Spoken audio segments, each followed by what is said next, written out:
हमारे लिए गीता, कुरान, जितने भी धार्मिक ग्रंथ हैं, उन सभी ग्रंथों से ऊपर मैं संविधान को मानता हूं, क्योंकि ये देश देश के संविधान से चलता है। शिक्षा का क्या हालत है? व्यवसायीकरण हो गया है। एक गरीब का बच्चा, मैं कहता हूं, वो किसी भी कॉलेज में, किसी भी यूनिवर्सिटी में पढ़ा ही नहीं सकता, उसकी फीस इतनी ज़्यादा हो गई है। ये चिंतन करने वाली चीज़ें हैं।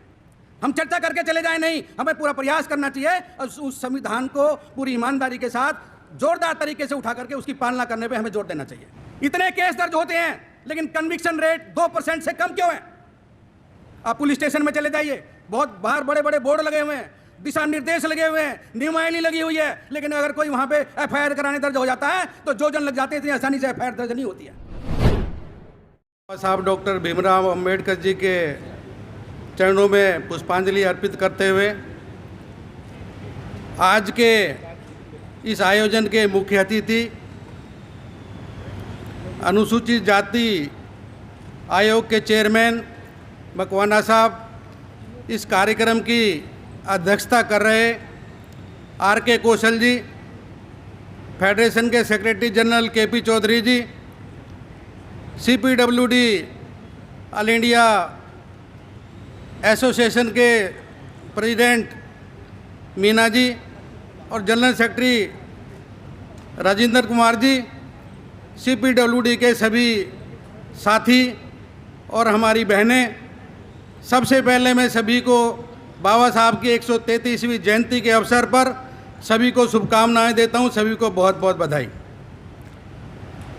जयंती हम हर साल मनाते हैं, भिन्न भिन्न कोने पे मनाते हैं। उसमें हमारा ये कहना होता है, आज फिर उसी चीज़ को हम दोहराते हैं।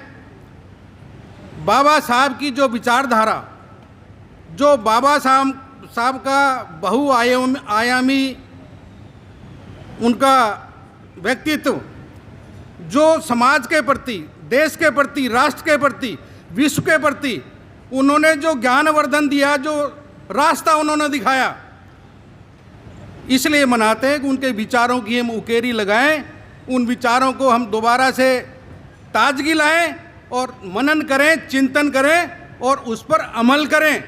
अमल करना सबसे इम्पोर्टेंट है। पढ़ के हम चले जाएं, जयंती मनाएं और अपने घर में जा कर के बैठ जाएं, लेकिन हम अगर घर में जा कर के जो भी महानुभाव यहाँ कुछ भी, क्योंकि उनको शब्दों में नहीं रोका जा सकता, उनके लिए तो बहुत समय लगेगा पूरा उनका विचार, उनका विमर्श यहाँ पे सभी के सामने रखने के लिए।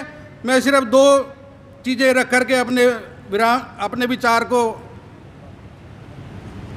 समाप्त करूँगा। बाबा साहब को क्यों याद किया जाता है? सबसे बड़ी बात है, बाबा साहब को याद क्यों किया जाता है?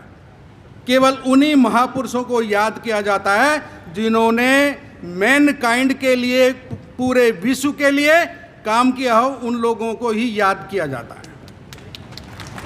और बाबा साहब एक ऐसी शख्सियत है, इस देश में ही नहीं, आपने कहीं ना कहीं किसी न किसी उसमें देखा होगा, पढ़ा भी होगा, अगर विश्व में सबसे ज़्यादा मूर्तियां हैं तो बाबा साहब डॉक्टर भीमराव अंबेडकर जी की मूर्तियां हैं।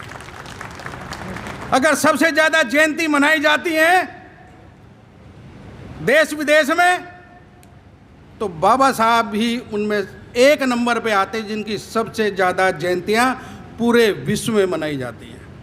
उसके पीछे कारण क्या है? उसके पीछे कारण क्या है?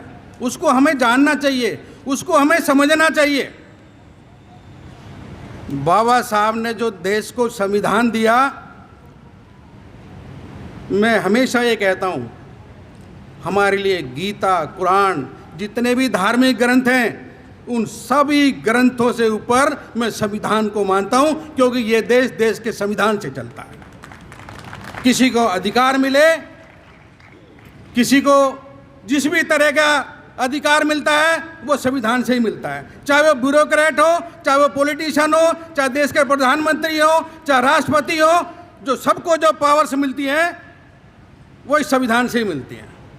तो संविधान हमारे लिए कितना सर्वोपरि है, आप इस बात का अंदाज़ा आप सब लोगों को होना चाहिए। बाबा साहब ने 2 चीज़ें कही थी, ये संविधान जो इस देश को मैं सौंप रहा हूँ, अगर इसकी पालना करने वाले लोग अगर ईमानदार होंगे तो पूरे विश्व में इससे बढ़िया कोई संविधान साबित नहीं होगा। अगर इसका अनुपालन करने वाले लोग अगर ईमानदार नहीं होंगे तो ये संविधान एक कागज के पुलंदे की तरह रह जाएगा।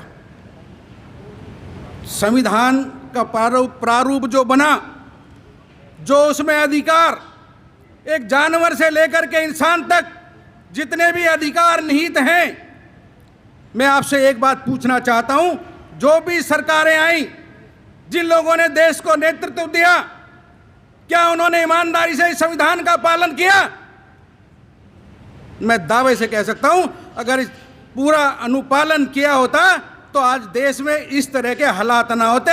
एजुकेशन की क्या हालात है, भुखमरी की क्या हालात है और रोजगार की क्या स्थिति है।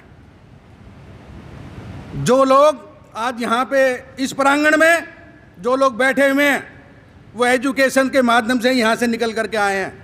अगर उनका जीवन यापन बदला, उनके बच्चों का रहन सहन बदला, उनको अधिकार मिले, तो केवल इसी वजह से मिले, उनको शिक्षा मिली। आज शिक्षा का क्या हालत है, व्यवसायीकरण हो गया है।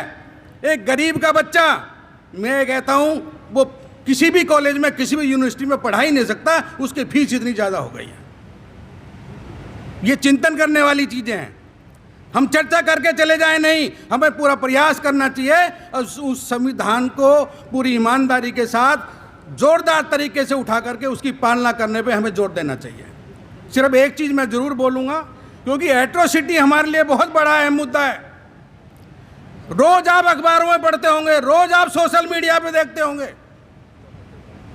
इतने केस दर्ज होते हैं, लेकिन कन्विक्शन रेट 2% से कम क्यों है?